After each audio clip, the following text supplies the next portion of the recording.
But we're in Adelaide, South Australia, home of Rhea Ripley, WWE Women's Champion, mind you. And this is Bec here, and she is the owner of Sleep Fearlessly, if I'm correct, and she's a holistic counselor.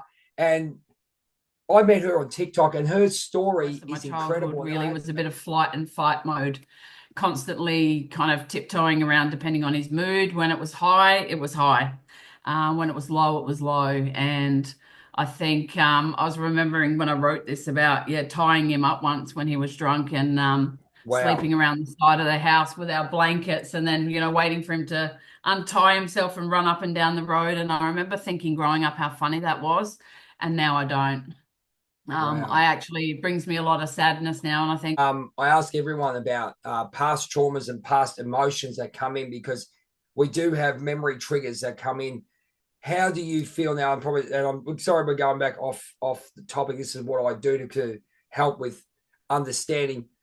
Have you learned from that, or have you embraced that emotion, understanding how you felt, so you can teach it to other people, or and how have you made it better for yourself? How have you created strength within yourself look, with that? definitely I have found peace with it. I think going through psychiatrist and psychologist, Yep. and reliving some of these moments, even in healings. Some of the healings that I've done, I've taken myself right back to situations that have happened with my dad or in my life, and I've relived it and actually processed it. And I think that is so important because often we hold on to trauma, we don't deal Yep. with it, and therefore it just continues to crop up time and time, and we kind of deal with it by acting out on it.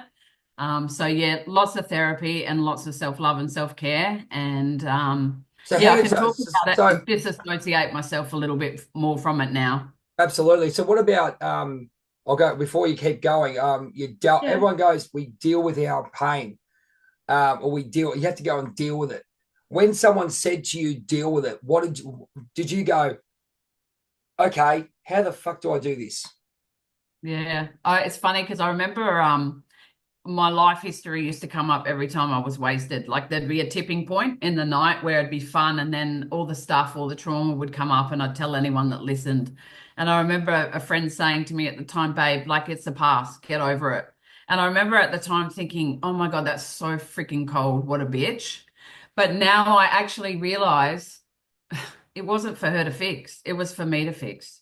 And Yes. no one wants to hear your story time and time again if you're actually not going to work through it and process it. Like and they're not equipped to take that on. No. But yeah, I No. remember, I still remember her saying it. And I just, at the time, I thought, wow, that's so cold. But I just thought, but she's heard the story 100 times and she's sick of it. And I don't Yeah. blame her.